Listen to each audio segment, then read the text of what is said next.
বন্ধু সে নয় যে তোমার মৃত্যুর পরে তোমাকে ভুলে যাবে। বন্ধু হলো সে যে তোমার মৃত্যুর পর তোমার কবরের পাশে গিয়ে কাঁদবে এবং বলবে, এই নে তোর জামা কাপড় আর ফিরিয়ে দে আমার বন্ধুত্ব। বন্ধু সে নয় যে তোমাকে ফোন করে দেখা করতে বলবে। বন্ধু হলো সে যে তোমার বাড়ির সামনে এসে বলবে, কই রে তুই। বন্ধু যতই খারাপ হোক তাকে কখনো ফেলে দিও না। মনে রেখো, পানি যতই গুলা হোক তা কিন্তু আগুন নেবানোর কাজে লাগে।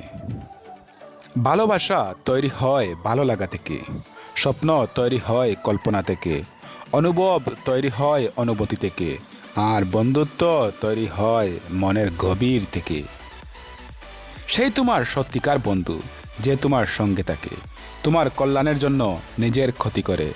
হঠাৎ করে তোমার অবস্থা শোচনীয় হলে সে নিজের সুখ বিসর্জন দিয়ে তোমাকে সুখ দান করে। মনে রেখো, একটি বই 100টি বন্ধুর সমান, কিন্তু একজন ভালো বন্ধু একটি লাইব্রেরির সমান।